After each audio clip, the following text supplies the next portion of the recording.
Oke, selamat siang. Siang, Pak. Siang, ini sudah 21 orang. Dua lagi kemana?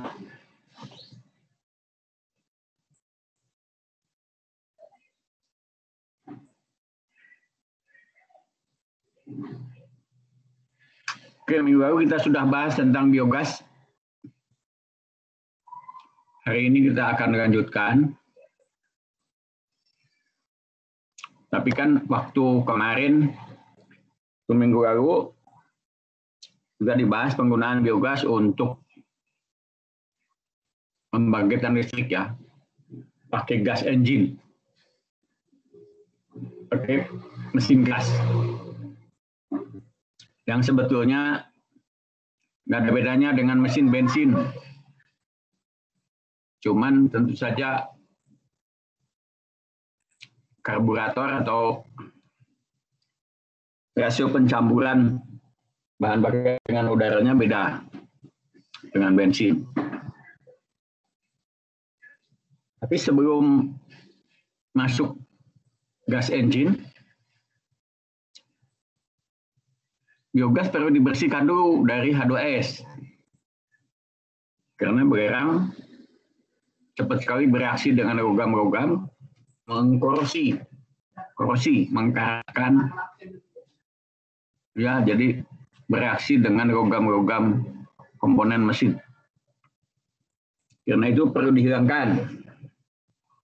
Nah, minggu lalu saya sudah minta Anda sekalian nyari kira-kira bagaimana menghilangkan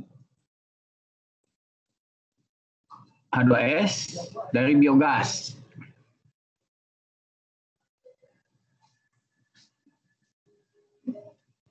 Ya, Novin aja dulu jawab. Novin? Iya, Pak. Apa yang kau temukan? Ada beberapa teknologi saya temukan, ada absorpsi. Yang kamu suka yang mana? Yang kamu suka yang mana? Buka ininya lagi. Nah, biasanya yang kalau yang suka kan kamu nggak usah ini langsung jawab. Nah. Absorpsi mungkin. Ya. Ya, Novin? Absorpsi, Pak. Ab atau ad? Iya. Ya. Absorpsi. Yang pakai bed. Pakai apa? Diabsorpsi ya, dengan? Ya, diabsorpsi dengan apa?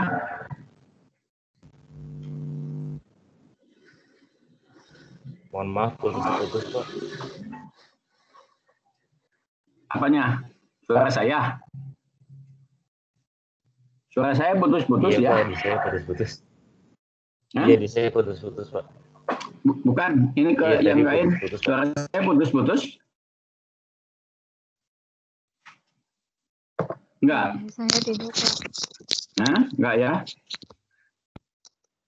Oke, Jadi jadi diabsorpsi dengan apa, Melvin? Dengan ini Pak, dengan kalau misalnya di saya ada amina sama Ya, amin. dan amina dan Fe2SO. Amina dan Larutan besi yang sama. gimana? Larutan besi aqueous. Ya apa? Besi aqueous itu apa? Ya, larutan besi kayak Ya, besi itu kan nggak mungkin larut di dalam apa? Pak.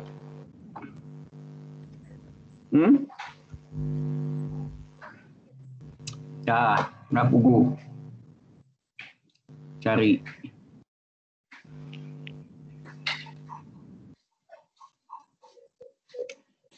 Griselda. Griselda kan lain dengan Gisela ya. Yang ribut-ribut itu. Oke. Griselda. Mana Griselda? Ya, halo Pak. Apakah Ya. saya berdasar? Yang kamu temukan apa?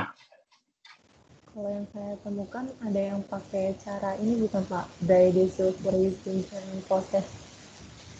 Apa itu? Dengan cara, kalau di sini tulisannya dengan cara kering yang pakai itu Pak, apa gram besi. Pakai apa? Gram besi Pak, limbah gram besi. Besi. Iya. Limbah. Besi dalam bentuk apa? Dalam bentuk kayak awalnya sih di sini dijelasinnya kayak limbah biasa gitu Pak, terus kayak dilakukan proses pelunakan gitu Pak. Besi digunakan gimana dipanaskan?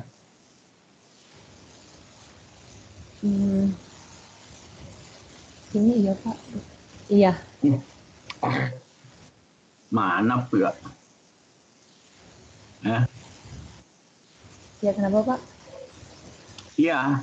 Apa yang dipakai mengabsorpsi?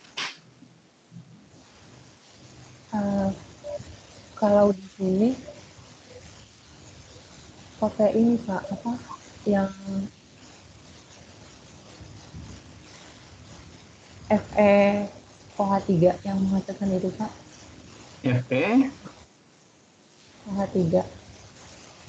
FeOH 3 kali. Iya. Pakai Fe2O3, pakai Fe3O4. Kayak besi oksida maksudnya. Iya.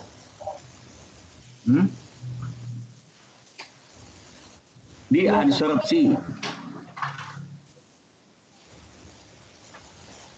Yang lain. Atifa Raidatun Nisa. Iya, Pak. Ya, gimana Atifa? Saya nemunya pakai absorpsi, Pak. Ya. Apa? Pakai NaOH. NaOH? Iya.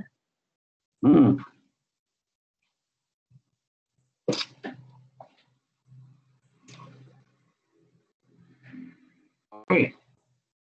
Absorpsi itu dilakukan kalau persentase gas yang mau dihilangkan tinggi. Kalau persentase gas zat yang mau dihilangkan dari fasa gas kecil, biasanya absorpsi lebih cocok. Berapa kadar H2S di dalam biogas?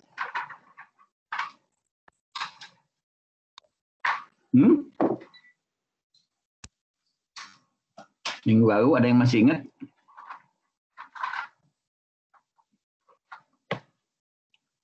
kadar H2S di dalam biogas? Ya, kira-kira dah tahu?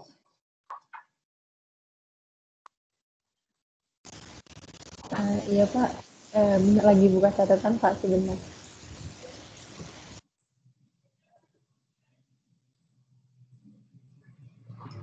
Sekitar 10 sampai 2000 ppm bukan Pak? Betul. Ya, jadi ppm, part per million, bagian per juta. 1% berapa ppm? Ada yang tahu 1% berapa ppm?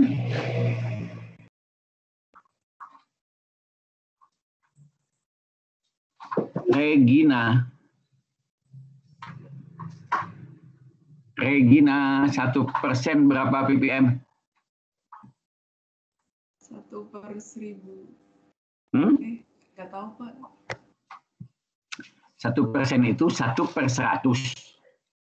1 bagian per 100. Jadi 1 bagian, 1% itu 1 bagian dalam 100. 1 ppm, 1 bagian dalam 1.000.000. Jadi 1% berapa ppm?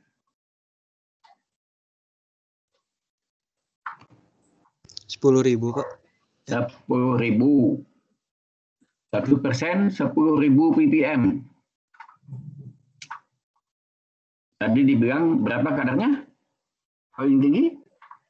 Ribuan ppm ya? Iya kan? Tadi siapa yang jawab ke saya? Kadar H2S paling 2000 ppm ya? Banyak hal itu 100. Jadi biasanya lebih banyak dihilangkan dengan adsorpsi. Ya, jadi kolomnya diam, diisi zat padat, gasnya lewat. H2S-nya ditangkap karena H2S zat yang sangat reaktif. Kalau absorpsi umumnya kalau kadar gas yang kadar H2S dalam gasnya itu 1% lebih, 3% gitu. Cuman ppm biasanya orang pakai adsorpsi. Jadi, nah yang begitu kalau di Republik Rakyat Cina, adsorben besi oksida itu untuk menghilangkan biogas itu sudah bisa dibeli di toko-toko besi. Sudah banyak sekali terdapat. Kalau di kita kayaknya masih harus di kontraktor biogas, perusahaan-perusahaan pemasang instalasi biogas. Kalau di Cina saking sudah banyaknya yang pasang, ada di toko besi. Adsorben penghilang H2S. Ya. Jadi kalau kecil umumnya orang pakai adsorben. Jadi yang kreatif, inovatif di antara kamu nanti cari-cari bisa bikin sendiri. Orang banyak bikin sendiri, lama-lama kalau bagus dia jual. Kalau orangnya tidak kreatif, inovatif, ya susah. Ya. Oke, sekarang saya teruskan kuliahnya dulu.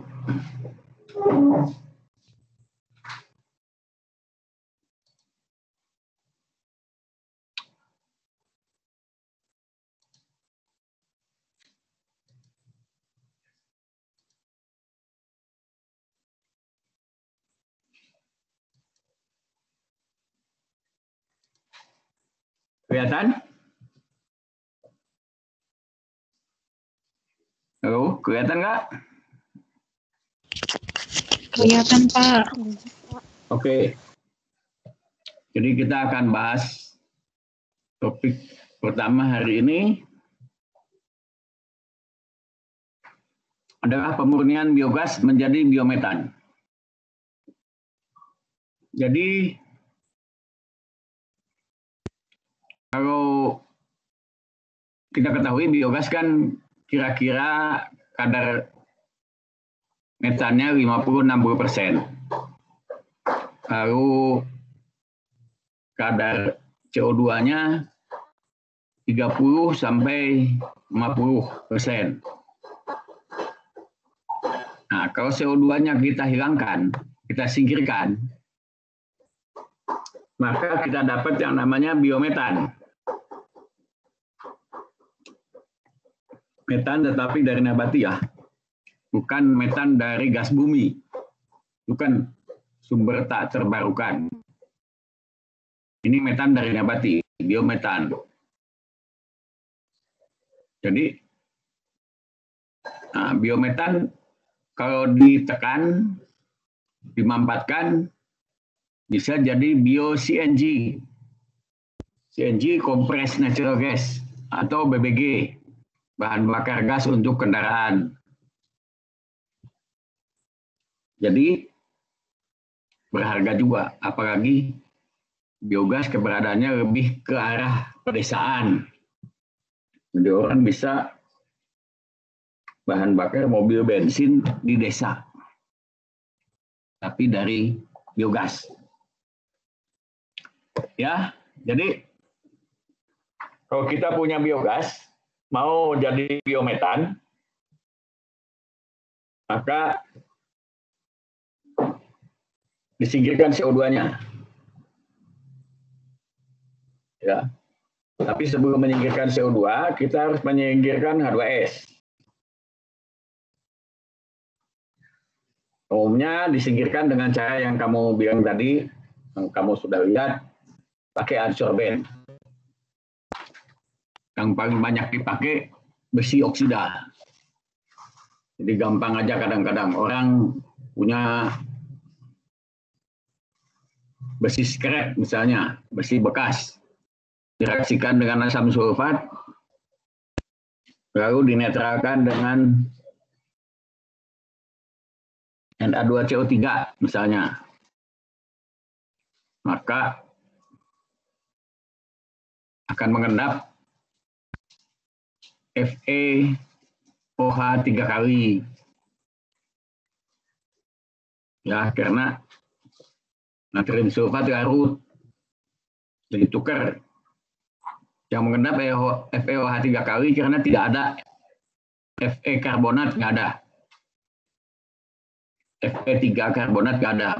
Yang mengendap FeOH 3 kali, saring, dibersihkan, dicuci, dipanaskan. 120 derajat aja udah jadi Fe2O3. Ada orang bilang, oh gampang bikinnya. Dah, bikin aja sendiri, jangan impor. Itu ya. Itu untuk H2S.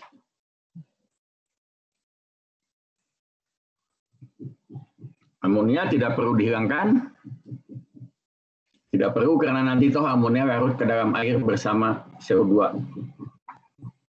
Kalau uap air ya disingkirkan, tapi toh nanti juga kalau ininya mau disingkirkan di depan atau di belakang itu tidak masalah. Oke. Jadi itu caranya. Maka kalau CO2 disingkirkan, H2S disingkirkan lebih dulu, amonia bisa bareng, ya. Amonia mah bisa dengan CO2 sekaligus juga hilang karena bereaksi kan di amonium bikarbonat. Jadi ada beberapa teknologi. Nah, kalau di Indonesia, kalau tidak salah baru ada satu yang menerapkan teknologi, kalau tidak salah, membran untuk membersihkan biogas menjadi biometan. Di negeri lain sudah banyak. Jadi kita lihat dulu teknologi apa yang tersedia. Jadi ini komposisi biogas dibandingkan dengan gas bumi. Anda lihat biogas metan 60-70, itu natural gas atau gas bumi dari Denmark itu. Nanti saya kira di Indonesia juga sama saja sih itu, 89-90%. Itu lagi dari Belanda itu. Jadi tinggi, tapi ada hidrokarbon lain. Jadi ada etan, propan, sebutan. Kalau di gas bumi, kalau biogas nggak ada, hanya metan. Kadang ada sedikit hidrogen. Kadar metan dari biogas biasa lebih tinggi daripada biogas yang diperoleh dari landfill gas. Ya, dari landfill gas biasanya juga banyak hidrogen. Nah, kemudian kadar hidrogen sulfida bisa 0 sampai 4.000. 4.000 udah tinggi tuh. Normal-normal 500, 400. Ya. Itu kelihatan di sana gas Belanda agak bersih. Gas dari gasnya Denmark 2,9. Di Perancis ada yang H2S-nya 15%. Maka gas bumi itu juga bukan hanya sumber metan, tapi sumber belerang. Jadi H2S-nya dipisahkan, lalu dibuat belerang karena tinggi sekali kadarnya. Di Cina kalau nggak salah ada yang kadarnya 50% H2S. Dengan demikian gas buminya bisa jadi sumber untuk produksi belerang. Nah, sekarang belerang banyak laku di mana-mana dijual, dibuat asam sulfat, jadi pupuk dan sebagainya. Oke, jadi ini perbandingan biogas jadi landfill gas. Landfill gas, natural gas dari Denmark dan gas bumi Indonesia kira-kira segitu juga lah. Rata-rata itu. Di atas 85 metan, lalu ada sedikit 10%-an C2 sampai C4. C3, C4 kan biasanya diambil jadi LPG. Oke. Nah, kalau gas bumi yang dipipakan, atau misalnya CNG, compressed natural gas, gas bumi mampet, itu yang dipakai, atau BBG, namanya BBG, bahan bakar gas. Sebetulnya itu terjemahan dari compressed natural gas, gas bumi mampet. Jadi bio-CNG itu, bio-CNG sebetulnya ya biometan dimampatkan, sehingga tekanannya tinggi, sekitar 200 bar, lalu bisa dipakai bahan bakar. Karena dengan tekanan tinggi, maka tangki mobil isinya banyak kalau tekanannya tinggi. Nah, kalau biogas dimurnikan menjadi biometan, maka pasarnya tidak hanya bahan bakar rumah tangga atau pembangkitan listrik. Jadi yang sekarang misalnya dari apa itu namanya, kelapa sawit yang sudah yang kayak gini-gini tuh, yang ini atau yang ini itu di sini pembangkitannya sebelumnya dibersihkan. Nah, ini pakai gas engine, itu dijual ke PLN. Jual ke PLN ya.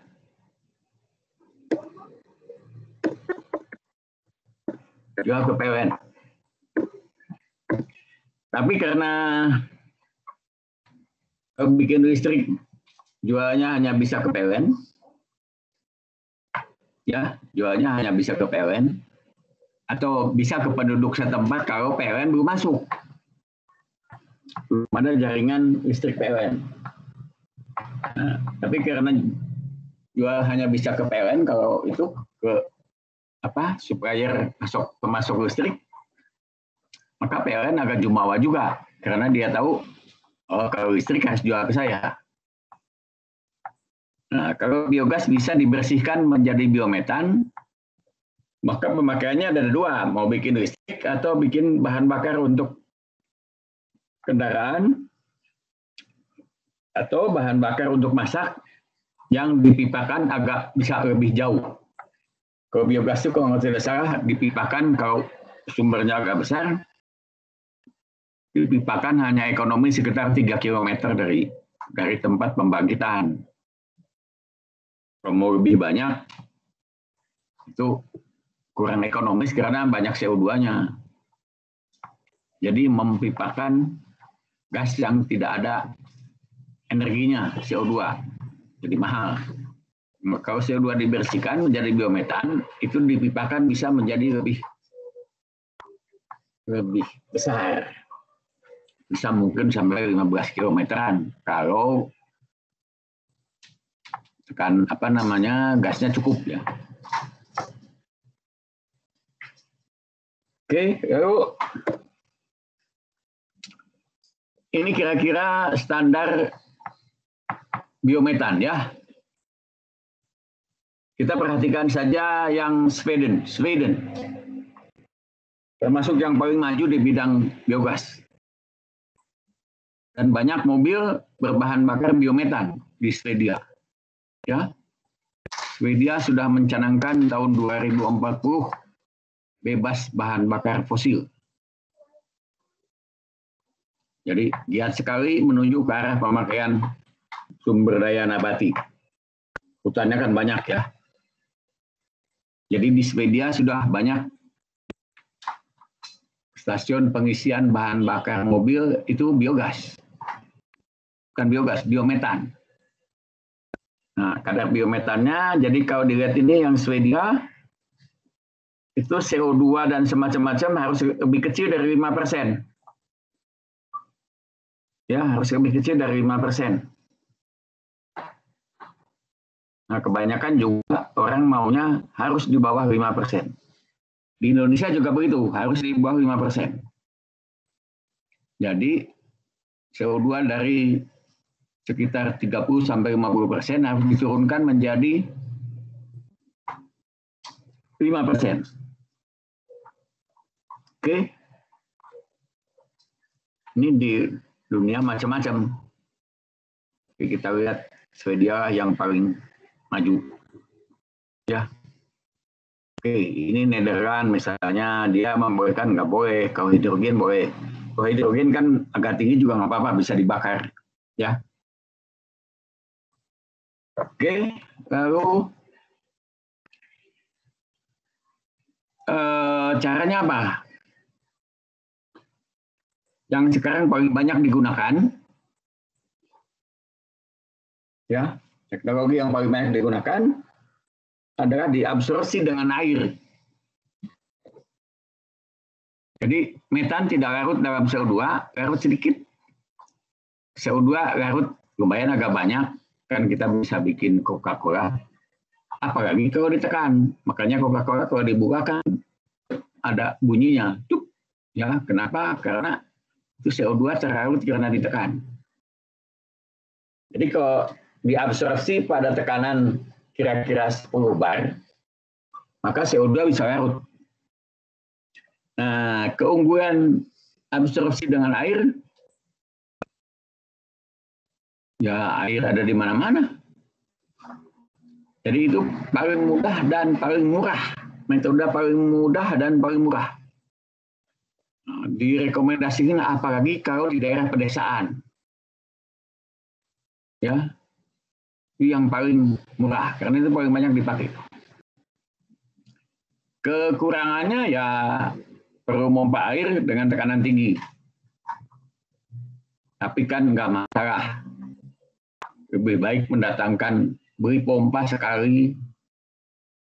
Ya. Lalu memang ada loss metan, karena kelarutan dalam air, ada metannya hilang sedikit.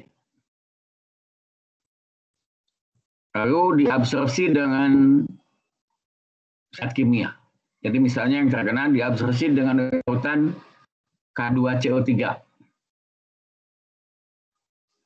K2CO3 menyerap CO2 menurut reaksi K2CO3 ditambah CO2 menjadi K2CO3 tambah CO2 tambah H2O menjadi 2KHCO3.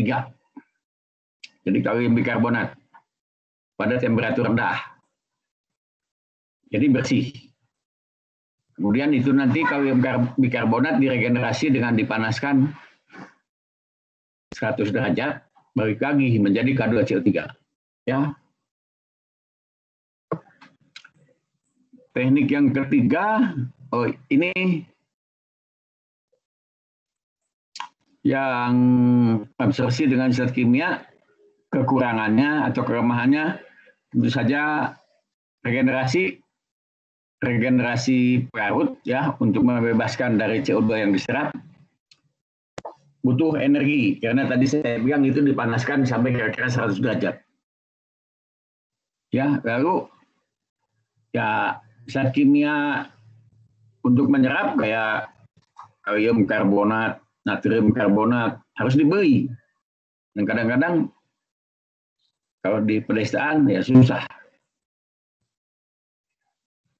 Teknik yang ketiga, ini yang nomor 2 paling banyak dipakai, pressure swing adsorption.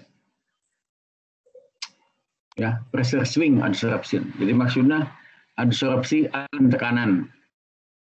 Mengadsorpsi pada tekanan tinggi, CO2 diabsorpsi pada tekanan tinggi oleh adsorben, hilang semua, kemudian setelah adsorben jenuh dengan CO2, regenerasinya tekanannya dihilangkan, terus balik ke 1 atmosfer, maka dia akan melepaskan CO2 banyak. Ya, jadi keuntungannya adsorbennya bisa dibuat di dalam negeri juga. Ini di UGM sekarang ada penelitian yang sedang membuat adsorbennya. Ya, lalu kelemahannya itu butuh temperatur tinggi, waktu tekanan dilepaskan sebaiknya dikenakan temperatur tinggi supaya lebih cepat. Ya, jadi lebih mahal dari absorpsi dengan air. Yang paling cocok memang absorpsi dengan air. Lalu pemisahan dengan membran. Ini di Indonesia yang memasarkannya sekarang itu Evonik kalau nggak salah, perusahaan. Ya, tapi harus beli membran kan. Lalu pemisahan cryogenik. Kalau untuk biogas dari biasa-biasa susah dipakai, mahal. Harus ininya tinggi. Mengkonversi CO2, jadi CO2-nya dikonversikan, kalau bisa dipisahkan juga nggak lazim. Jadi yang paling lazim adalah sebetulnya absorpsi dengan air dan pressure swing. Nah, permasalahannya adalah bahwa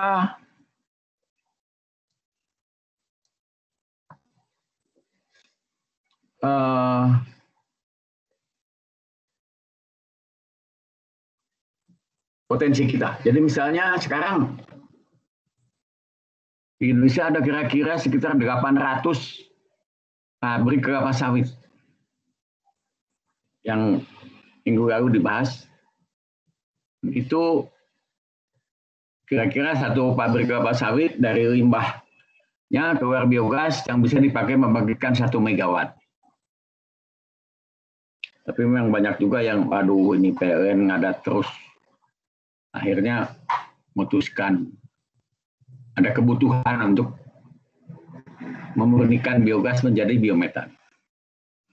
Nah, di antara semua teknologi itu, instalasi biogas yang menerapkan teknologi absorpsi CO2 adalah CO2 dengan air ya, adalah teknologi yang input dari luar daerahnya paling minimum. Paling minimum sehingga daerah bisa mandiri. Bisa mandiri karena kebutuhannya paling material-material logam, besi, dan sebagainya hanya untuk peralatan waktu mengkonstruksi. Kebutuhan lainnya praktis waktu jalan, cuma air yang dibutuhkan.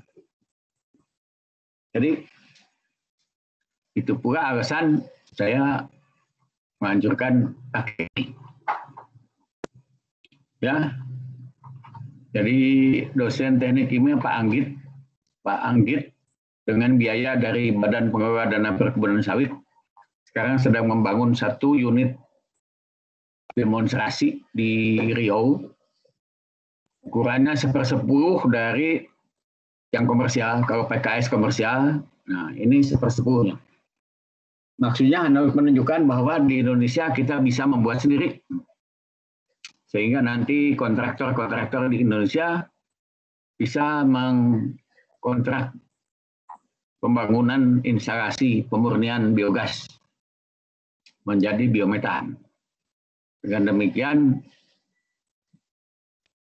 pertumbuhan ekonomi kita lebih bagus karena instalasi biogas nanti bisa ditangani oleh gayanya itu putra-putra bangsa, gitu ya. Jadi orang Indonesia sendiri yang bisa. Jadi ke membran kemarin itu misalnya yang dipasang di Kalimantan itu kontraktor dari luar negeri. Jadi kita bayar orang luar. Kalau absorpsi dengan air, kita nanti ada kemungkinan kontraktornya juga semua dalam negeri. Jadi tingkat komponen dalam negerinya tinggi. Oke? Kenapa Anda mau?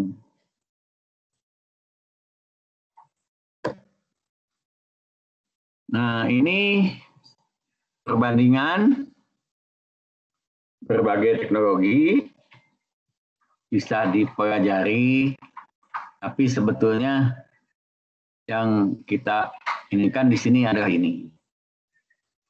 Ya, jadi yang sedang dikembangkan ini, kalau ini kita harus mengembangkan adsorbennya dulu, dan ada penelitian dibiayai oleh Badan Pengelola Dana Perkebunan Sawit di Universitas Gadjah Mada yang mengembangkan adsorben untuk processing adsorption. Ya, kalau ini nggak usah lah, ya nggak usah. Oke, ini yang paling banyak water scrubbing. Ini parameter-parameternya. Jadi bisa sampai berapa metannya? Water scrubbing aja bisa mencapai 99, yang lain semua bisa. Metan recovery 98, yang ini malah 96, ini bisa tinggi, PSA bisa tinggi juga. Ya, jadi lumayan. Metan strip maksudnya adalah metan yang nanti keluar dari terbuang 2%, 4%, ini sedikit sekali. Ya, PSA sama dengan air. Kalau membran malah bisa setengah, tapi bisa juga 20. Ya, jadi metan yang tersingkir tidak masuk ke biometan nanti bisa tinggi. Lalu ini tekanan berapa? Ini 4 ke 8, 4 sampai 8 bar, ini 4 sampai 8 bar. Ini bisa 0 maksudnya 1 bar. Ini tinggi.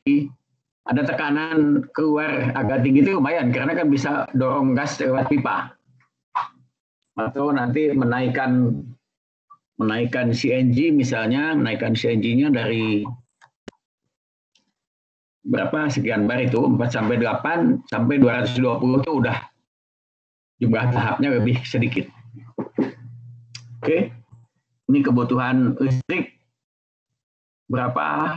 Ya, jadi ini perbandingan dan ini di Eropa ya. Investment cost dalam euro per meter kubik per jam biometan yang dihasilkan. Ini berapa? Ada semuanya di situ. Mana ini? Ini kelihatan. Kalau makin banyak biometannya makin murah ya. Makin besar instalasi makin murah. Investasi per meter kubik biometannya makin murah. Operating cost hampir sama-sama ya. Ini agak tinggi. Ini kalau gede lebih murah. Tapi sebetulnya tertolong dengan nanti kalau maintenance yang absorpsi dengan air itu paling mudah karena tenaga lokal bisa menangani itu. Itu pemisahannya. Jadi kita harus pilih, ya bedalah Jerman dengan Indonesia gitu ya. Kalau Jerman itu kampung-kampung, tapi gampang dicapai. Kalau kita kampung-kampung itu benar-benar susah kadang-kadang ya.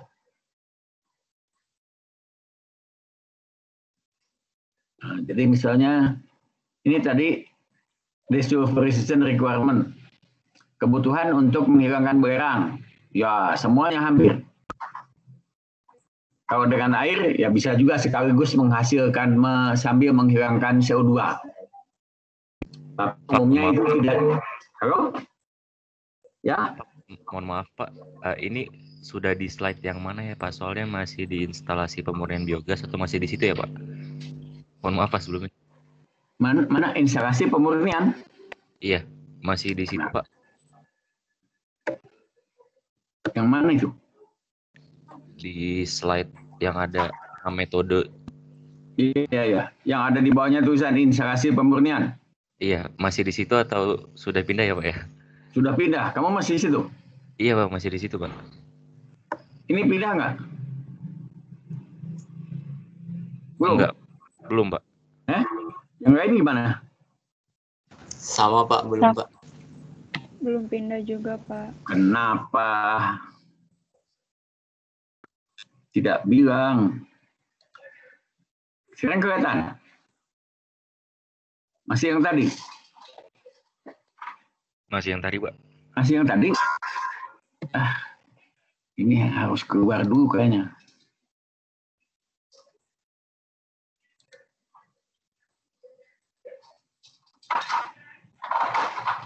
Saya harus keluar dulu nih. Iya, mungkin login ulang dulu Pak. Stop sharing.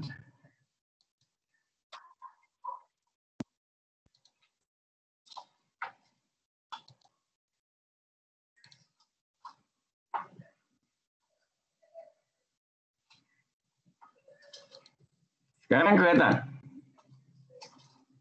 Sudah Pak. Yang requirement ya? Benar? Kelihatan nggak? Yang tabel 3 ya Pak. Selected standard requirement ya. Iya. Jadi tadi saya bilang lihat yang Sweden aja. Itu gasnya 9995 ya. Lalu CO2-nya harus dibawa. Nah, di Indonesia mirip begini. Persyaratannya, kalau mau jadi gas pipa, kadar hidrokarbon, kadar metan harus dekat-dekat di atas 90, CO2-nya maksimum 5. Oke ya. Lalu, sekarang.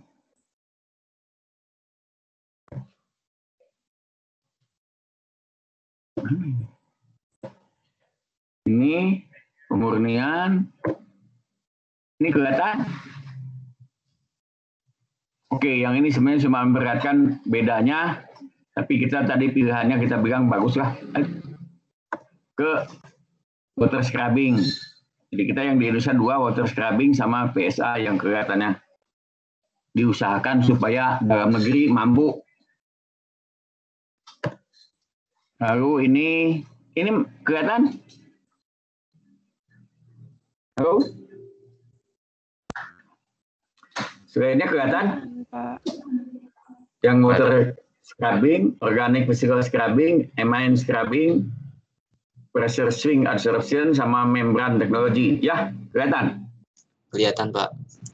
Oke. Jadi semua metan bisa menghasilkan metan di atas 95. Ya. Jadi recovery-nya tinggi, metannya bisa 95-99%. Metan hilang, itu kira-kira ada yang kecil, ada yang besar. Kemudian ini kebutuhan listrik, lalu kebutuhan menghilangkan H2S, belerang, hampir semuanya butuh. Sekalipun saya bilang tadi kalau water scrubbing sebenarnya bisa sekaligus sambil menghilangkan CO2, cuma nanti airnya jadi agak bau. Dan itu lingkungan kadang-kadang tidak suka. Jadi lebih bagus kalau dihilangkan di depan. Oke, kalau yang di bawah ini adalah investasi di Eropa. Di Indonesia saya nggak tahu. Ini sedang kita buktikan. Oke, jadi ini skema dasarnya. skema dasar teknologi pemurnian biogas menjadi biometan dengan absorpsi CO2 oleh air. Jadi biogas bebas belerang sudah melewati adsorben, diserap H2S-nya yang bebas, lalu dilewatkan ke tangki pemisah pengotor yang bentuknya atau tetesan. Jadi misalnya air tidak dalam bentuk uap, terseret dalam bentuk tetesan air. Atau kotoran-kotoran dalam bentuk partikel padat. Nah, gas dimasukkan ke dalam tangki yang diameternya agak besar, sehingga gas naik, yang ininya turun ke bawah, partikulat-partikulatnya bisa dikeluarkan. Gas kemudian ditekan dengan kompresor, biasanya 2 tahap pilihannya, sampai tekanan kira-kira 10 bar. 10 bar dikontakkan di dalam absorber, packing apa saja, ya, packing yang mahal juga boleh, racing ring dan sebagainya. Itu cuma sekali belinya. Masuk dari sini, air bertekanan turun ke bawah, naik, CO2-nya diserap. Jadi Coca-Cola tidak manis ke bawah ya. Di atas di puncak kolom muncul biometan basah. Basah maksudnya nanti harus dikeringkan lagi kalau kadar air melanggar ketentuan terlalu banyak. Jadi harus dikeringkan. Tapi kan kalian sudah tahu lah waktu mengeringkan biogas gampang pakai molekular sieves. Ya. Lalu dari bawah sini keluar air yang mengandung CO2, kaya CO2, ini air yang miskin CO2, ini air yang kaya CO2. Masuk ke sini, tekanannya dilepaskan, maka sebagian gas yang terbawa keluar, didaur ulang ke arah kompresor untuk dimasukkan lagi, sehingga efisien. Ya, lalu air yang sudah bertekanan rendah masuk ke pelucut gas, di mana air dari atas disambut dari bawah dengan udara. Dengan udara, maka CO2-nya terucut. CO2-nya dilucuti, keluar sebagai gas buang. Keluar sebagai gas buang. Ya, jadi instalasi sederhana. Mau makan itu belanya nggak tahu. Instalasinya sederhana. Kalau satu-satunya yang masih harus kita impor adalah kompresor.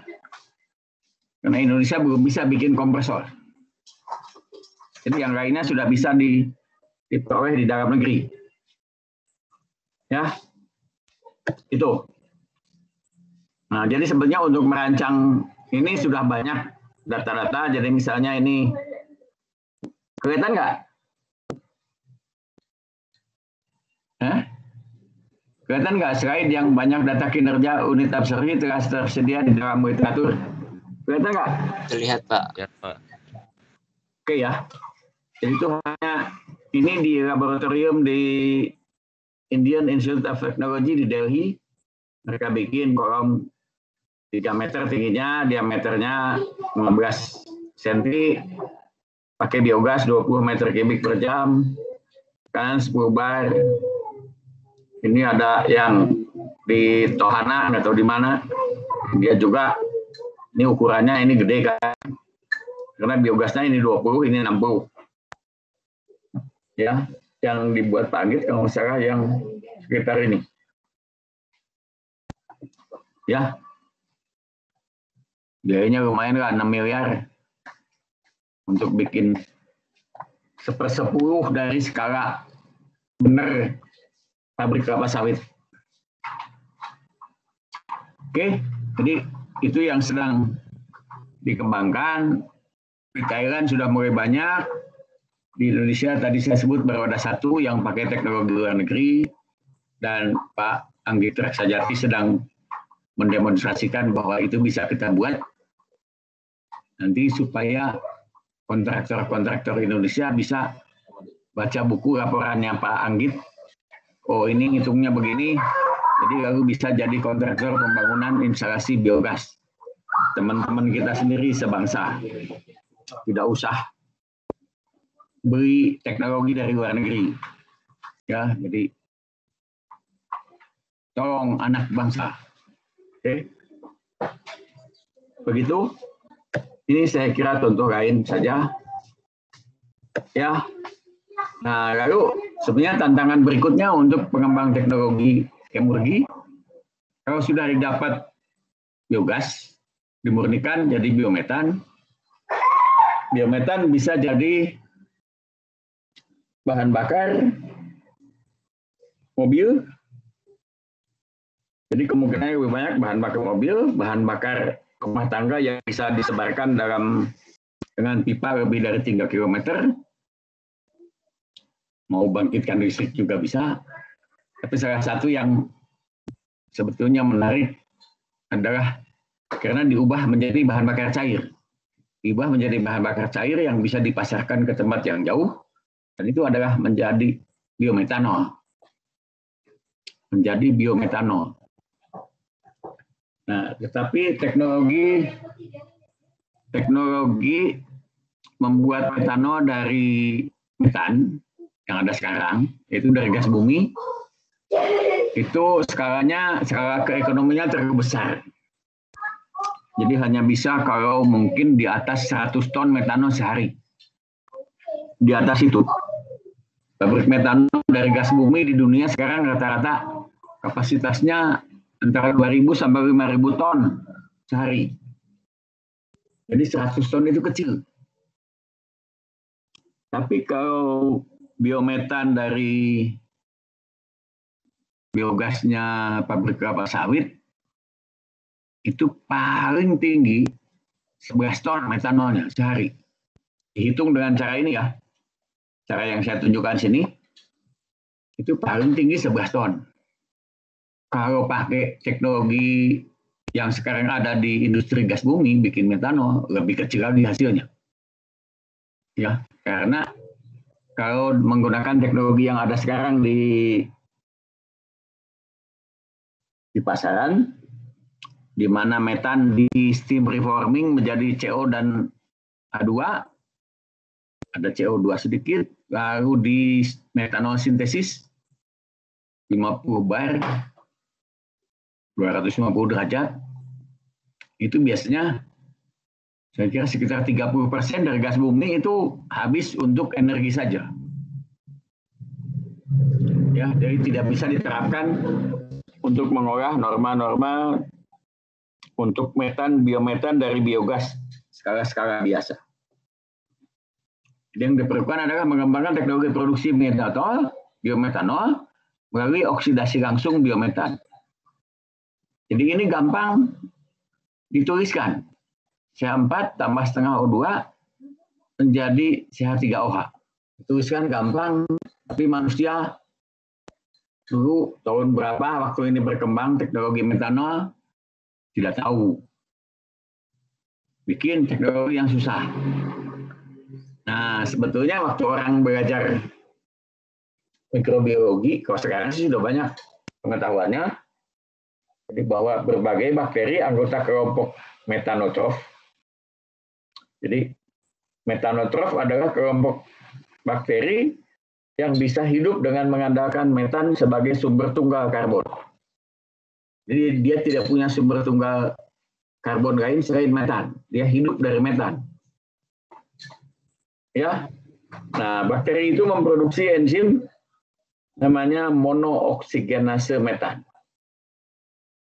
Metan monooksigenase, bahasa Inggrisnya.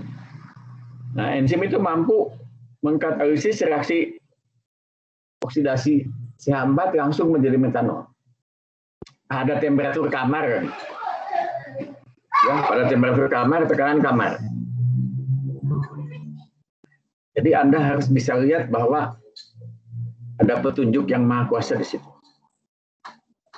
Anda bisa bikin metanol dari metan. Kalau kita pelajari itu, nanti kita mungkin bisa mengembangkan teknologi biomimetik namanya, teknologi yang meniru-niru enzim, meniru-niru sistem biologikal, ada banyak. Dan itu kebanyakan menurut saya, Kemurgi itu kewajibannya adalah itu. Kewajiban orang-orang Kemurgi mengembangkan teknologi yang biomimetik, meniru-niru enzim. Karena itu terbukti bisa pada skala kecil. Jangan meniru-niru fosil, karena itu biasanya ekonomis kalau skalanya besar. Kita ingin pulau kecil kita pedesaan, nah itu skalanya harus kecil-kecil. Bikin yang small are beautiful. Jadi ini banyak sekarang orang belajar teknologi ini. Saya juga ada mahasiswa yang penelitiannya ini. Jadi mengembangkan katalis biomimetik untuk mengoksidasi metan langsung menjadi metanol. Kalau jadi pasti murah teknologinya. Oke. Nah, segitu dulu sebelum lanjut ke yang lain. Ada pertanyaan? Ada pertanyaan nggak? Mau bertanya, Halo? Pak. Ya. Ingin memastikan, Pak, berarti untuk menghilangkan H2S tadi pakai adsorpsi, sedangkan untuk menghilangkan CO2-nya yang metan ini, Pak, pakai absorpsi apa ya? Ya, karena metannya kan 40%. Kalau CO2 ppm. Jadi CO2 H2S jumlahnya kan cuma 100 ppm, 200 ppm, paling tinggi 2000 ppm tadi disebutkan. Maka itu dihilangkan dengan adsorpsi. Ya. Tapi kalau CO2 bisa pakai itu tadi PSA, pressure swing adsorption, tapi kapasitas adsorben harus besar juga terhadap CO2. Ya, sehingga bisa dipakai dan itu pun kadang-kadang operasinya swing atau ayunannya itu hanya mungkin semenit. Jadi biasanya klep atau valve-nya bunyi tak tok karena memang semenit pindah regenerasi. Semenit kemudian dia pindah lagi ke absorpsi, pindah regenerasi. Ya. Kalau absorpsi kapasitasnya besar. Jadi hanya dengan absorpsi di dalam satu kolom, tekanan 10 bar, air sanggup menghilangkan hampir semua CO2 dari biogas. Ya. Jadi tergantung ininya kadang-kadang tergantung bukan itu salah satu faktor yang mempengaruhi Anda pilih absorpsi itu adalah berapa kadar gas. Berapa kadar zat pengotor yang mau dihilangkan. Nomor 1 tuh, berapa persen kadarnya. Yang nomor 2, berapa total jumlahnya. Jadi bisa saja orang cuma 1%, alirannya kecil, dia bilang pakai adsorben. Tapi kalau 1% alirannya besar sekali misalnya, orang bisa memilih absorpsi. Karena dia bilang, walaupun persentase kecil, tapi jumlah total besar. Ya, tapi dalam menghilangkan H2S dari biogas, kebanyakan orang pakai adsorben. Apalagi adsorben relatif lebih mudah dibuat. Ya, dan adsorben banyak yang kadang-kadang orang model penjualannya, kalau nanti adsorbennya sudah jenuh, mau diganti, bawa aja adsorben bekasnya ke saya. Nanti saya beli lagi, walaupun harganya tak pasti jauh lebih murah, dibeli lagi, Anda beli yang baru. Jadi tidak terbuang karena yang lama. Nah sebetulnya itu oleh si supplier, oleh pemasok diregenerasi. Ya, dia ngumpul dari pemakai-pemakai diregenerasi. Regenerasi untuk bisa dijual lagi. Jadi ya, ekonomis. Ada yang lain mau tanya? Ini itu masih belum bisa.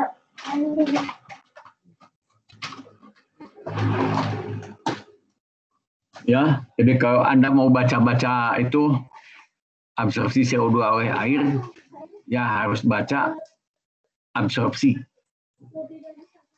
baca unit operation namanya absorpsi. Kalian dapat nggak? Kalian bukannya belajar satuan operasi? Oh? Iya, Pak.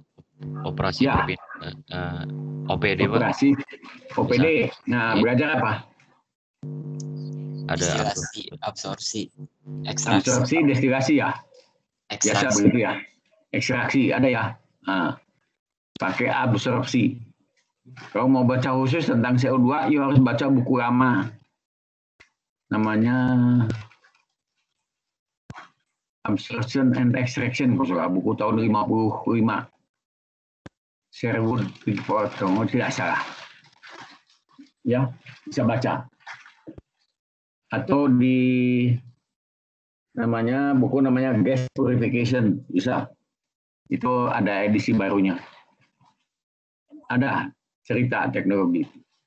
Jadi saya kira teknologi absorpsi CO2 oleh air ini akan banyak diterapkan. Dan Pak Anggi Praksajati kan memang keahliannya itu menyingkirkan CO2. Teknologi menyingkirkan CO2, dia keahliannya di situ. Makanya saya minta, sana kembangkan teknologi, demonstrasikan teknologi menyingkirkan CO2 dari biogas. Itu ya. Ada lagi yang lain? Yang tanya?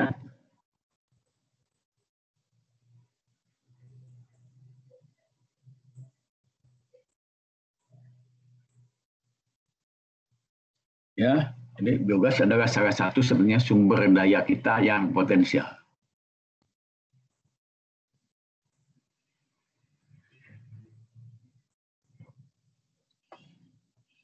Ada yang mau tanya?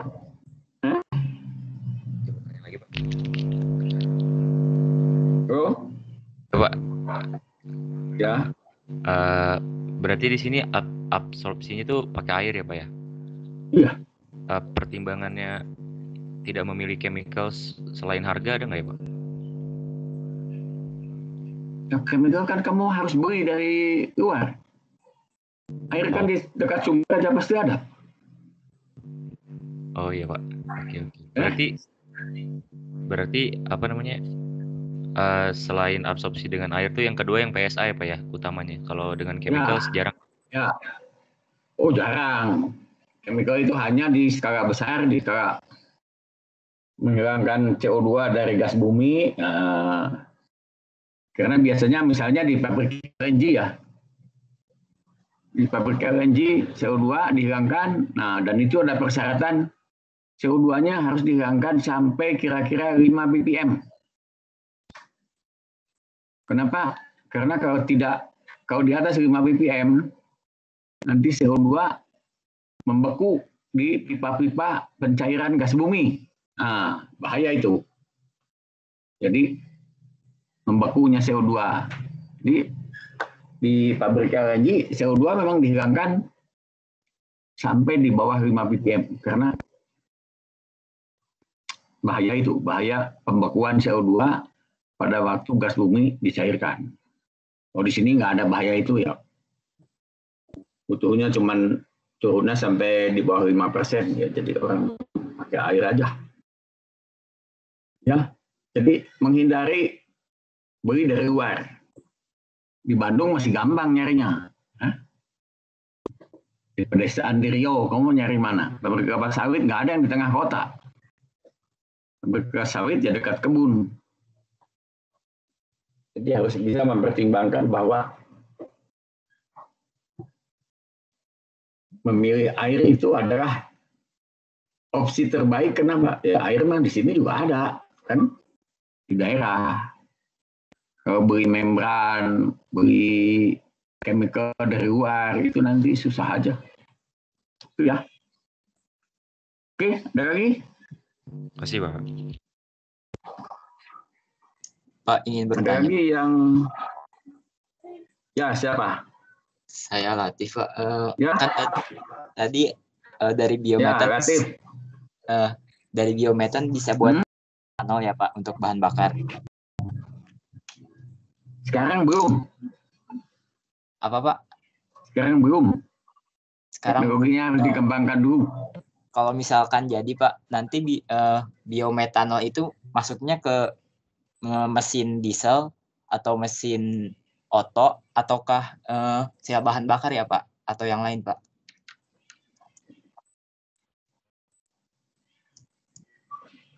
Kreatif. Iya Pak. Bikin biodiesel di mana? Di pabrik. Masih ingat nggak? Biodiesel dibuatnya di mana bikin biodiesel? Ya? Maksud dibuatnya di pabrik. Iya, tapi reaksinya apa? Reaksi trigliserida. Biodiesel dibuat dari minyak lemak dengan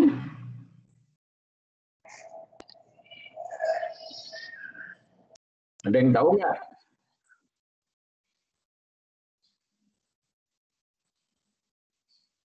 Ya? Metanol, Pak. Tahu nggak? Dari metanol, Pak.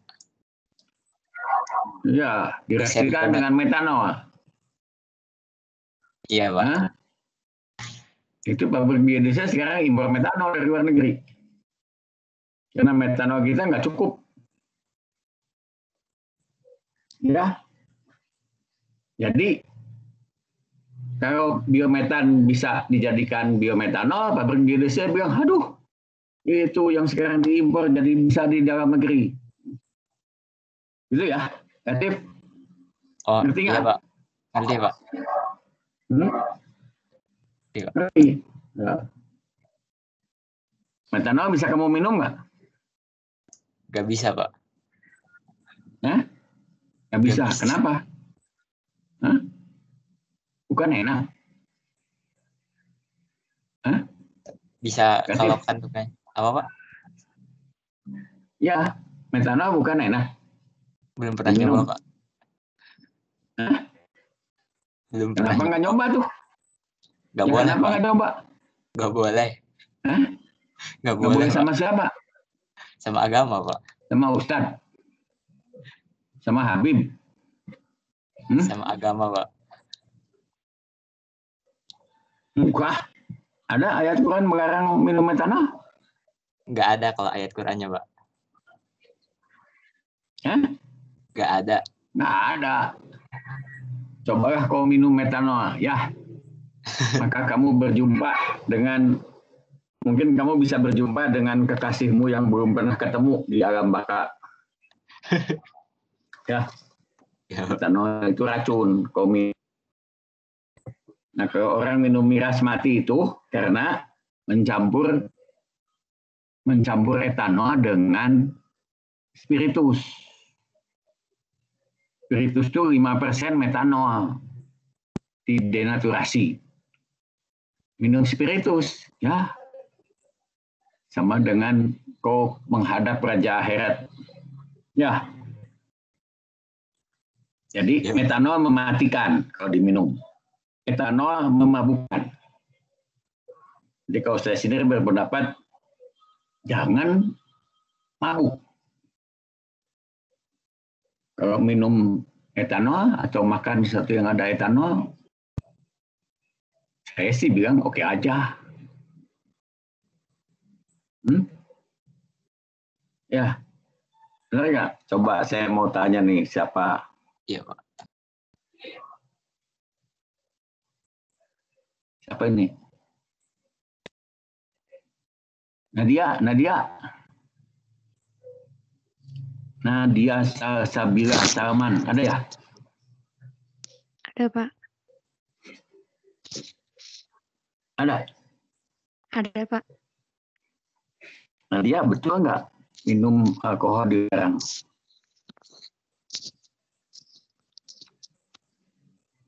Iya, Pak, dilarang. Hah? Betul nggak dilarang? Menurut kamu? Dilarang, Pak. Dilarang. Kenapa? Karena bisa memabukkan, Pak.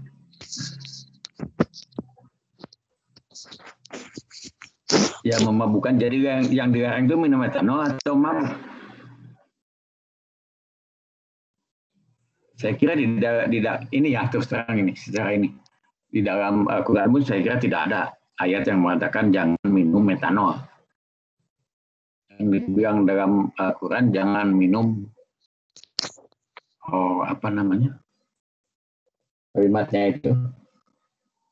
Itu minuman yang dipakai mabuk-mabukan sama Homer. Minuman yang dipakai mabuk-mabukan sama orang Quraisy.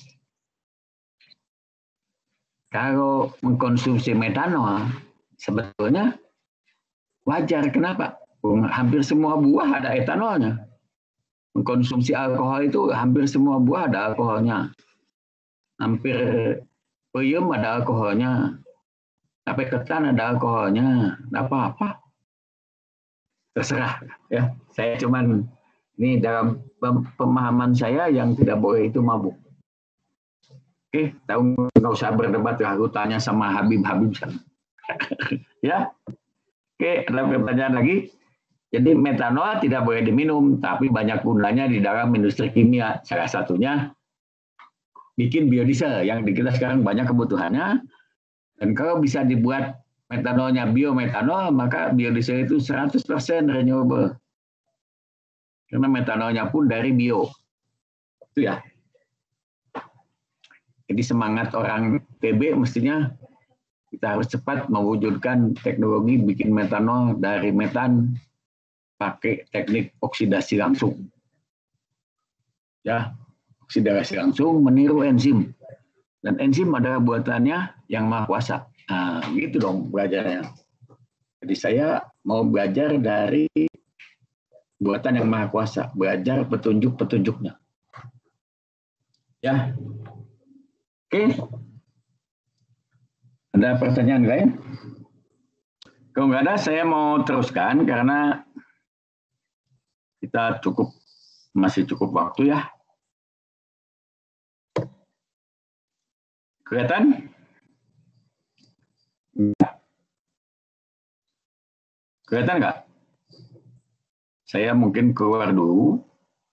Belum, Pak. Masuk lagi. Belum, Pak. Bentar. Share.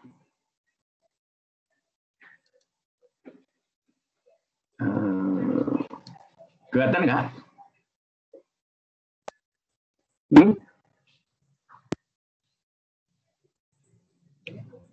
Kelihatan nggak?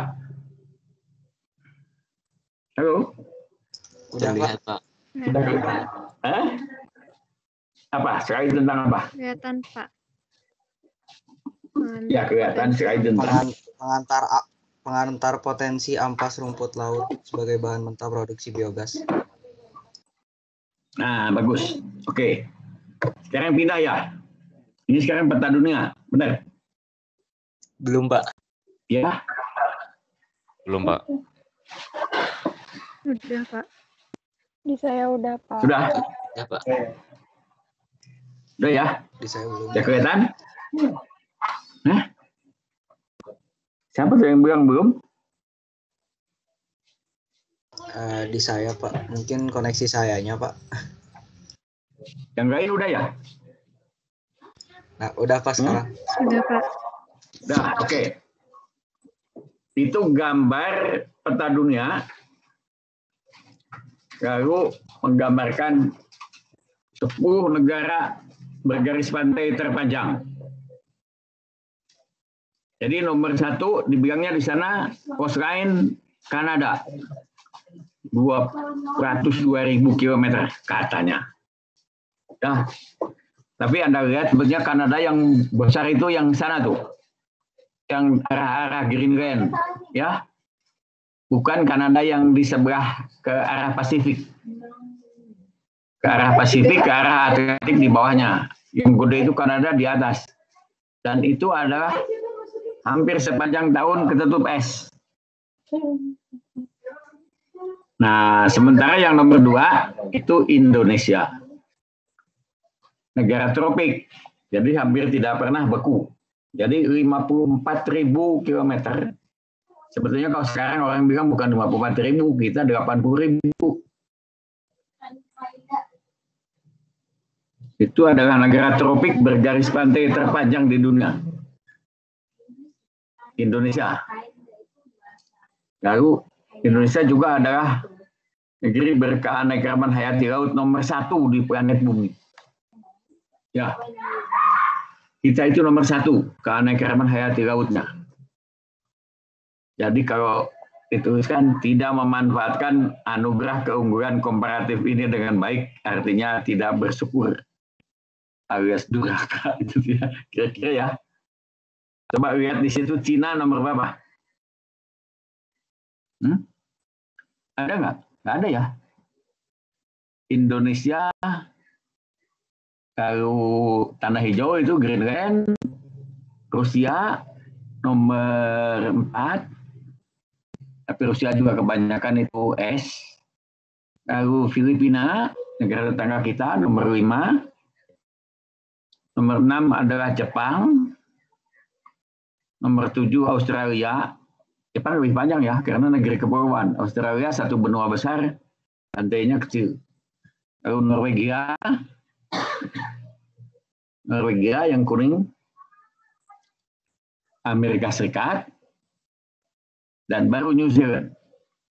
Cina ada nggak? Cina nggak ada ya? Nggak ada ya? Di antara 10 besar nggak ada. Wah. Tapi sekarang lihat ini penghasil rumput laut dunia terbesar. Ini yang di atas sebelah kiri, kelihatan nggak gambarnya? Kelihatan nggak?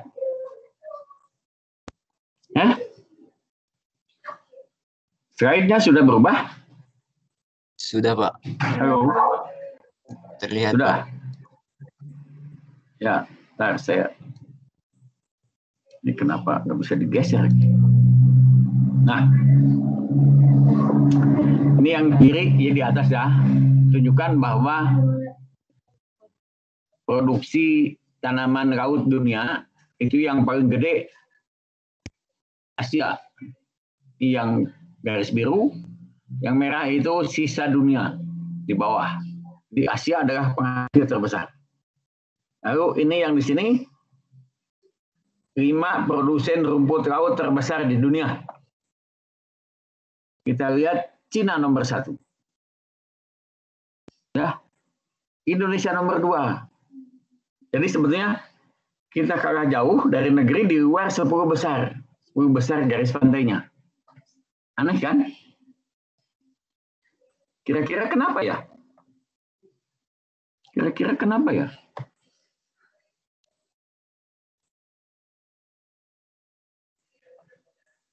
Ada yang bisa nebak?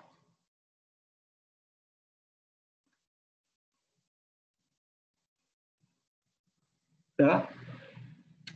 Ini kalau slide di sana tadi menunjukkan bahwa Cina itu di luar 10 besar. Yang sini, peta itu, ya. Peta dunia itu menunjukkan Cina di luar 10 besar. Tapi di sini, kan Cina penghasil rumput laut terbesar di dunia, Indonesia nomor 2. Ya, jadi Cina berapa persen dunia itu? Ya, Indonesia cuma berapa persen? Akhir-akhir ini meningkat Indonesia ya. Cina 50%, kita hampir 30%. Sebetulnya di zaman dulu orang mengatakan sebetulnya yang menghasilkan nomor 1 itu Indonesia. Cuman rumput lautnya dijual mentah ke Cina. Sama Cina diolah. Dijual lagi ke dunia. Jadilah Cina yang tercatat penghasil rumput laut terbesar. Jadi sebetulnya kalau kita mengusahakan benar-benar, kita bisa yang nomor 1. Kan lihat aja 2012 Cina 53%, kita udah 27% ya. Jadi kalau mau kita bisa jadi nomor 1. Ini berarti pendayagunaan potensi masih jauh dari optimal ya.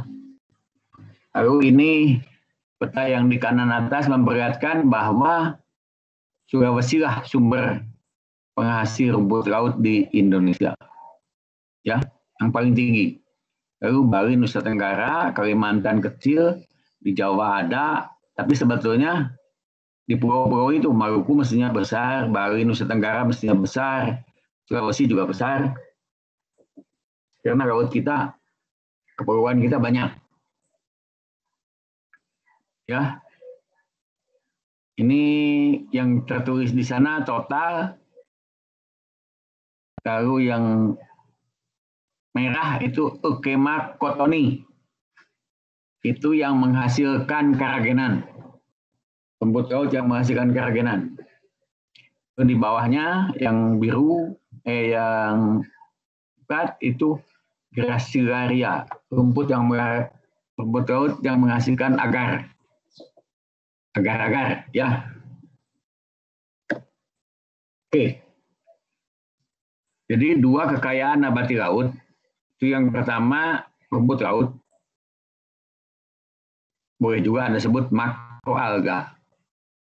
Jadi rumput laut adalah makroalga. Karena sebetulnya rumput laut adalah tumbuhan besar. Tumbuhan besar. Ya, tumbuhan relatif besar. Kalau di Amerika yang namanya makrosistis itu malah itu giant seaweed. Jadi seaweed yang kalau di ini pohon, bukan pohonnya ya. Panjang rambatannya itu jauh banget. Jadi rumput laut adalah alga makroskopik bersel banyak. Memiliki talus semacam daun dan kadang-kadang batang serta akar. Ya. Tumbuh lebih cepat dari tumbuhan darat. Ya, betul. Hampir semua tumbuhan perairan lebih cepat tumbuh daripada tumbuhan darat. Bisa tumbuh sampai panjangnya bermeter-meter, juga betul. Lalu yang kedua, makroalga atau fitoplankton. Itu alga mikroskopik bersel tunggal. Jadi itu satu sel saja. Lalu ukuran besarnya hanya 5 sampai 100 mikrometer. Ya, jadi 100 mikrometer itu kan 1 mikro 10 pangkat minus 6 ya. 10 pangkat minus 3 meter itu adalah mili. Jadi sampai 0,1 mili, kecil. Juga lebih cepat tumbuh dari tumbuhan darat. Lebih cepat lagi sebetulnya yang mikroalga. Nah, bedanya makroalga dan mikroalga adalah komposisinya. Rumput laut itu yang utamanya adalah karbohidrat. Karena itu kita biasa makan agar, karagenan. Di mana Anda makan karagenan? Ada yang tahu?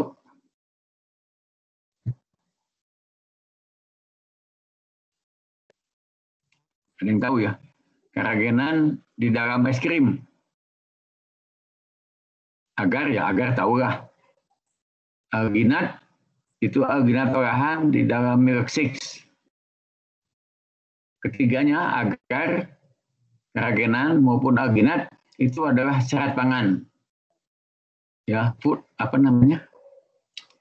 Bahasa Inggrisnya dietary fiber. Dietary fiber. Jadi Anda makan, tapi sebetulnya dia nggak dicerna. Ya, karena tubuh nggak bisa mencerna. Akibatnya apa? Anda makan enak, tapi nggak gemuk. Ya, Anda jadi gemuk kalau makannya pakai gula. Makan agar, pakai gula banyak. Yang bikin gemuk bukan agarnya, tapi gulanya. Agarnya sih dietary fiber, dimakan tidak menyebabkan gemuk. Anda makan es krim gemuk bukan karena karagenan yang ada di dalam es krim, tetapi gula yang bikin es krimnya manis. Anda makan milkshake bukan karena gemuk, bukan karena alginat, tapi karena Anda makan yang manis-manis. Ya, jadi rumput laut sumber dietary fiber, serat pangan yang sebetulnya mengenyangkan tapi tidak membuat tubuh gemuk karena tidak dicerna. Lalu tipe kedua mikroalga. Nah, mikroalga itu penghasil protein dan minyak lemak. Ini beda antara rumput laut dengan makroalga dan mikroalga beda. Minyak lemak kadang-kadang juga ada yang mikroalga menghasilkan hidrokarbon. Jadi contohnya namanya kalau tidak salah Botryococcus brownie. Itu hasilnya bukan ini tapi hidrokarbon C30-an. Hidrokarbon C30-an. Nah, memang di akhir kita mikroalga lebih melejit karena pamor yang terbukti sebagai penghasil superproduktif minyak lemak untuk pembuatan biodiesel. Saya kira itu masih harus dibuktikan dan kualitas minyaknya belum perlu ada rekayasa genetika dengan biologi molekuler dan sebagainya. Tapi sebetulnya nilai ekonomi rumput laut itu telah diketahui dari dulu. Anda toh makan agar juga dari kecil. Ya, tahun 60-an waktu saya kecil juga sudah makan agar. Ya, jadi nilai ekonomi rumput laut telah diketahui sejak lama karena itu dibudidayakan dipanen selama berabad-abad. Sehingga pengetahuan tentang biologi, nutrisi, dan metode-metode budidayanya lebih banyak dan lebih dikenal luas dibanding mikroalga. Nah, rumput laut tentu saja bisa dijadikan bahan mentah pembuatan bahan bakar nabati karena isinya karbohidrat ya. Nah, tapi harus kita ingat, ini contoh bahwa rumput laut lebih produktif dari tumbuhan darat. Ya, ini yang di bawah rumput laut, seaweed, bahasa Indonesianya rumput laut, rumput laut hijau, rumput laut coklat, rumput laut merah. Anda lihat bahwa angka pertumbuhannya, produktivitas, dry gram per meter persegi per year itu jauh lebih tinggi dari tumbuhan darat. Oke? Apa ke situ? Oh, ini 2 kali saya masukkannya. Mana ya? Ah, oke. Kayaknya salah tadi. Sekarang apa karbohidrat laut? Rumput laut merah itu ada yang menghasilkan agar, ada yang menghasilkan keragenan. Dua-duanya rumput laut merah. Cuman ini kalau nggak salah, tadi ini yang namanya Eukema cotoni, ini yang Gracilaria.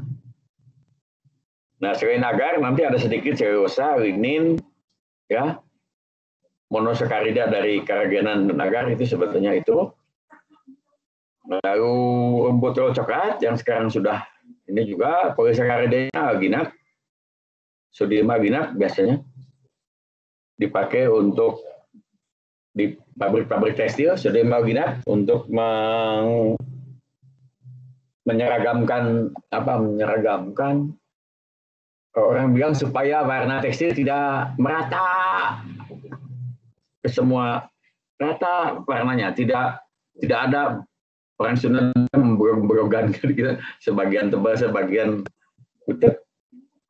Ya, jadi mutu bagus itu biasanya pakai sodium alginat. Selain itu sodium alginat dipakai untuk makanan juga. Nah, ini monosakarida yang ada, yang hijau itu. Ini kelihatan nggak? Halo? Hai. Pak, masih di yang mikroalga. Masih? Yang ini. Mikroalga. Yang mana? Ini? Yang dua Belum kekayaan berubah, nabati Pak. laut? Belum berubah. Iya, yang 2 kekayaan nabati laut di atasnya. Bukan, Pak. Yang mana? Komposisi biomasa. Aduh.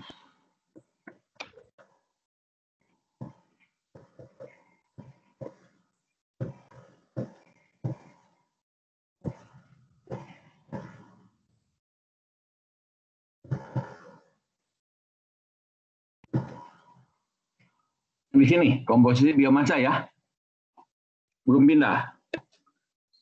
Saya harus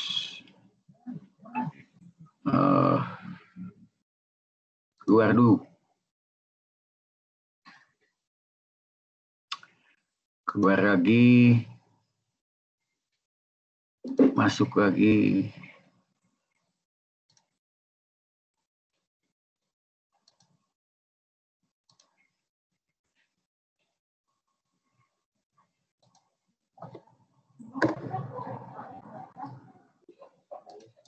Kelihatan? Sekarang kelihatan nggak? Pak. Udah, Ya. Pak. Iya. Jadi di slide yang menunjukkan rumput laut lebih produktif dari tumbuhan darat ya. Jadi seaweed yang di bawah itu jauh lebih produktif dibandingkan tumbuhan darat, switchgrass, cornstover, eucalyptus, poplar, willow, dan sebagainya. Oke? Kelihatan ya?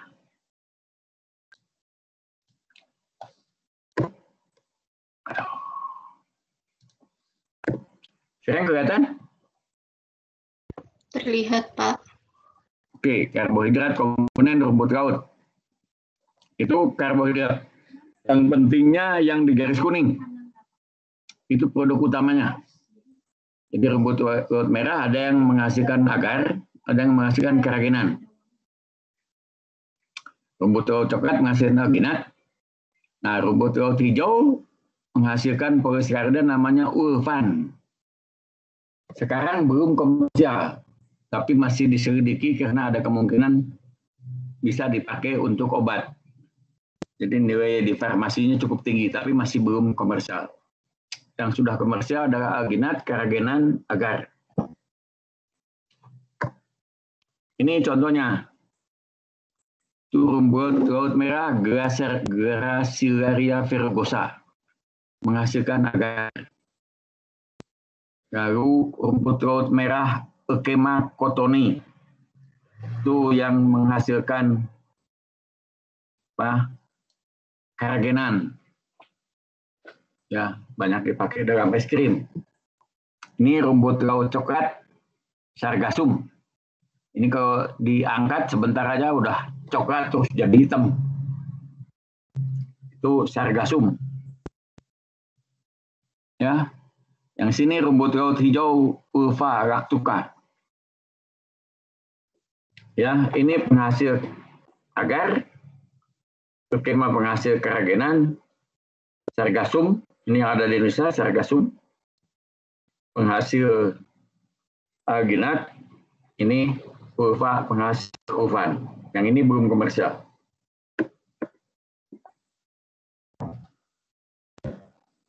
Nah, ini piramida. Ada yang ikut seminar Rabu lalu nggak? Ada ya? Halo? Ini udah kelihatan piramidanya? Kelihatan, Pak. Ada yang ikut seminar hari Rabu minggu lalu? Cis?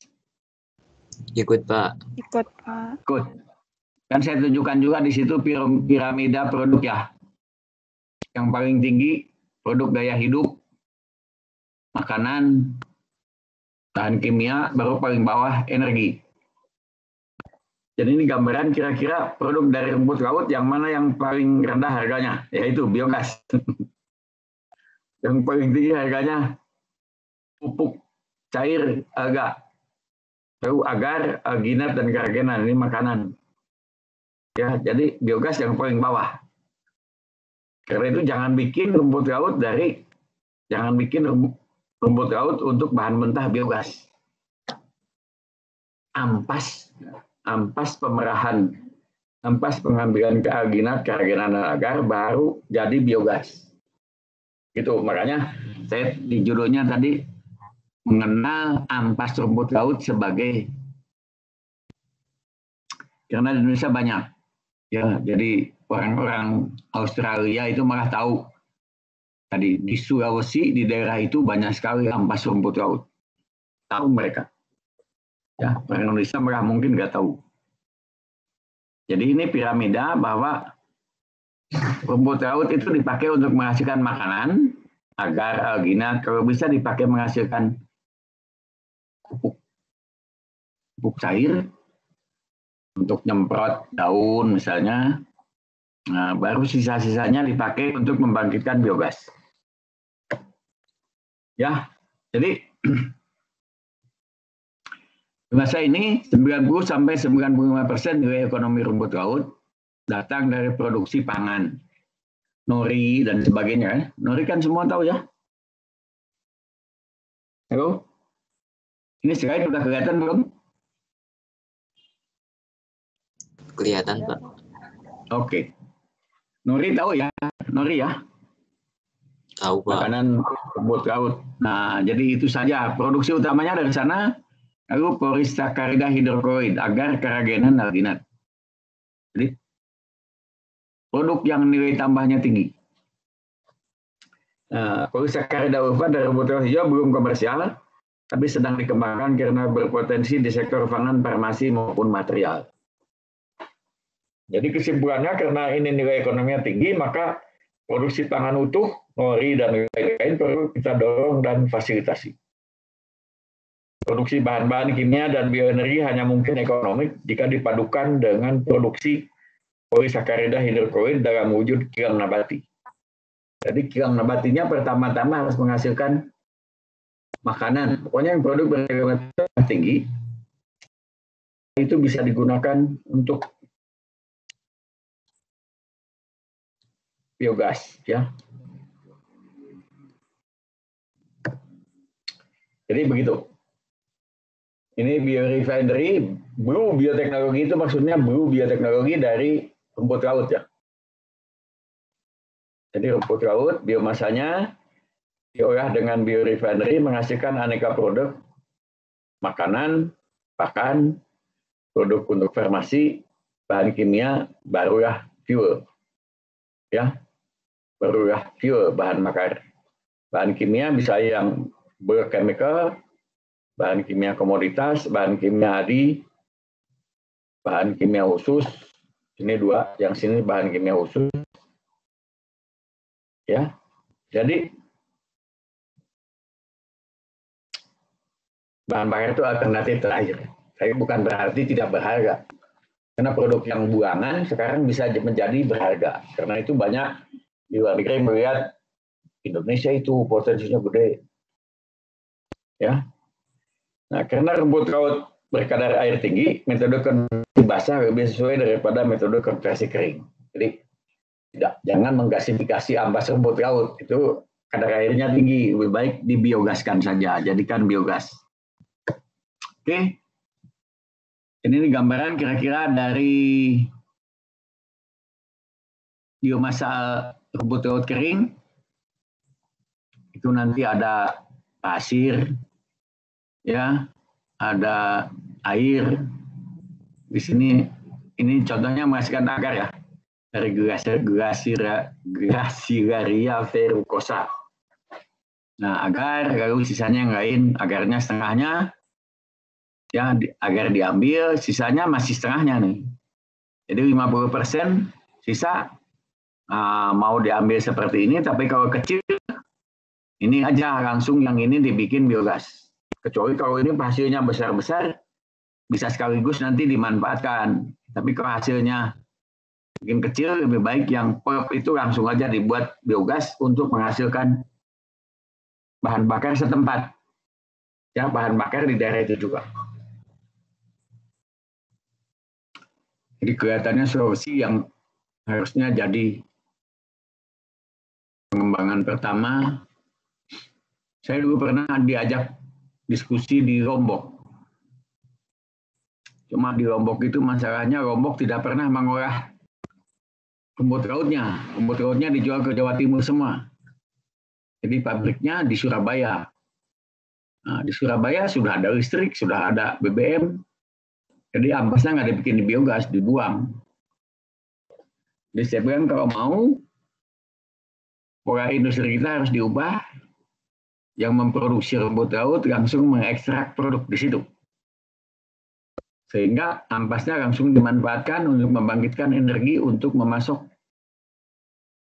pabriknya, memasok wilayahnya sendiri, begitu. Ya, jadi dari sini sebetulnya dihasilkan produk yang bernilai tinggi. Nah, baru sisa ekstraksi dibuat biogas. Kalau tidak ada cara lain untuk memanfaatkan menjadi produk yang bernilai tambah ya. Oke, jadi ini contohnya itu ini dari mikroalga, misalnya Gracilaria virgosa itu bisa dihasilkan makanan. Ini hidrokoloid jadi maksudnya tadi agar, keragenan, alginat dan sebagainya. Ini sebenarnya yang di atas ya, maksudnya ini yang di atas, ini yang di bawah. Karena yang ini nanti dari sisa-sisanya. Oke. Lalu ini slide terakhir, ini sebetulnya proyeksi orang-orang barat yang punya laut atau punya garis pantai cukup. Ya, jadi skenario masa depan mereka adalah dari rumput laut yang ditanam, dari rumput laut yang tumbuh liar, dari rumput laut yang dibudidayakan artificial di dalam kolam-kolam. Nanti diolah dalam biorefinery, bisa diperoleh produk makanan dari situ. Ya, lalu sisa-sisanya ada yang bisa jadi biogas, bisa membangkitkan turbin, tapi juga bisa dihasilkan bahan bakar nabati. Nanti kita bicarakan juga minggu depan gimana jalan untuk ya proyeksi bagaimana biohidrokarbon bisa dibuat dari karbohidrat. Jadi dari sini orang bilang inilah skenario masa depan pemanfaatan rumput laut di kilang nabati untuk menghasilkan aneka bahan. Oke. Habis. Nah. Oke. Ada yang mau tanya? Jadi sebetulnya kita yang paling gede potensinya rumput laut ya Indonesia. Nah, garis pantai kita paling panjang, tropik sepanjang tahun, ya. Jadi kalau di Asia Tenggara mestinya Filipina saingan kita, tapi itu ketinggalan jauh dari kita ya.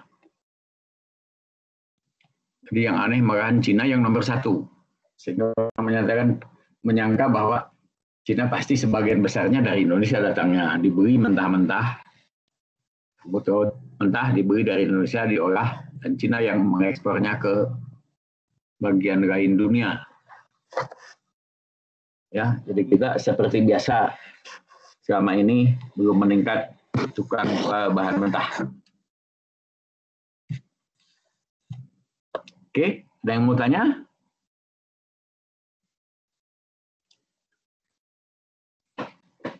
Nggak ada? Belum pernah lihat rumput laut? Halo? Siapa yang pernah lihat rumput laut?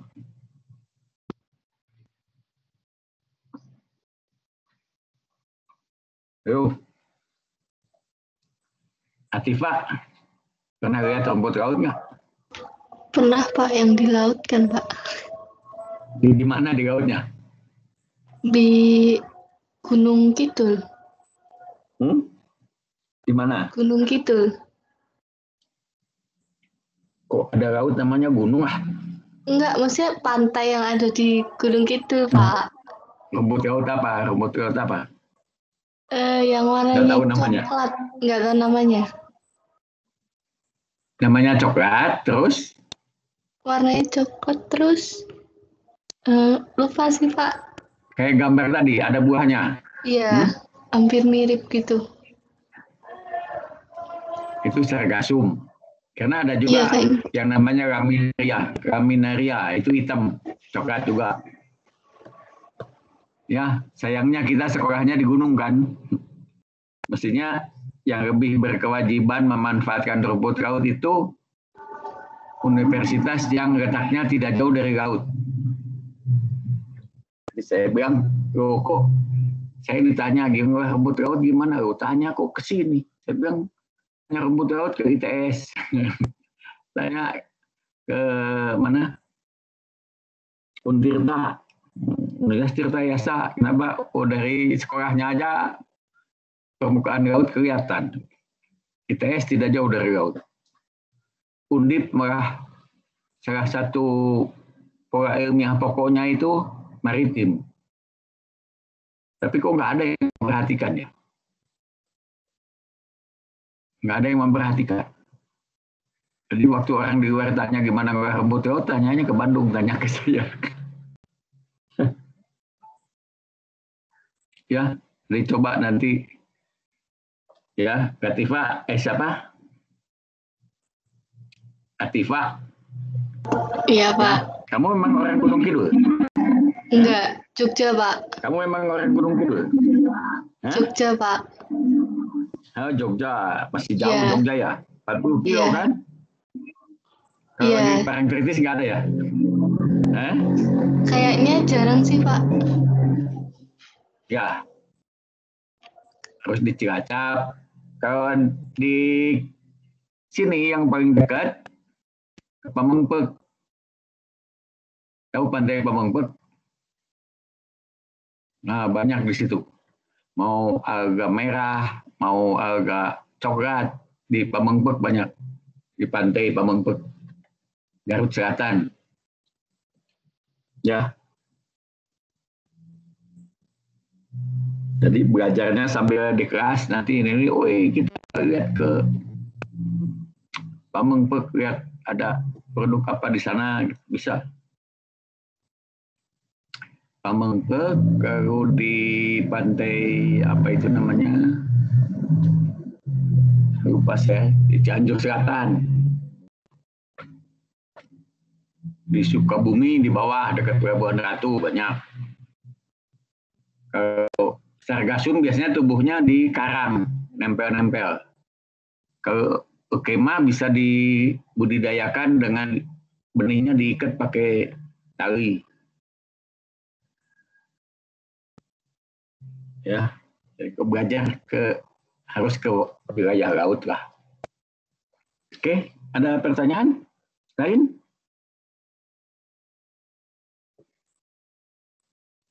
Ya, nggak ada.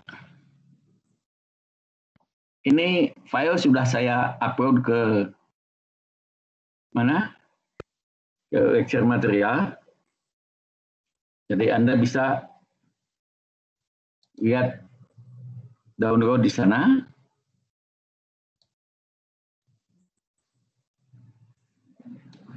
Ya, ada pertanyaan? Nggak ada?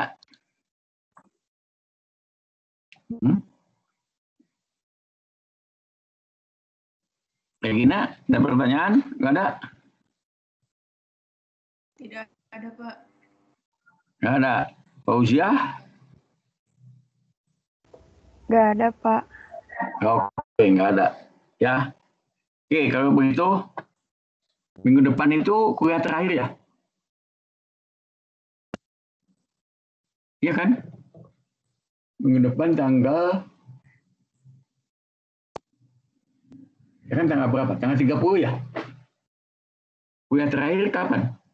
Tanggal 4 Desember, Pak, kalau di kalender akademik. 4 ya? 4 ya? 4 Desember kan? Jadi Iya, 30 Pak. Kita masih ketemu. Nah, kita bicara kajian teoretik mengenai produksi hidrokarbon dari karbohidrat. Caranya kemana? Ini yang masih dicoba dikembangkan orang, tapi karena potensi dari situ sangat besar, ya kita bicarakan itulah, kira-kira kemana jalannya itu. Ya, oke, sampai minggu depan ya. Yuk, saya pamit. Makasih, Pak. Makasih, Pak. Oke, Kasih, ya, Pak. ayo, sampai minggu depan. Yuk.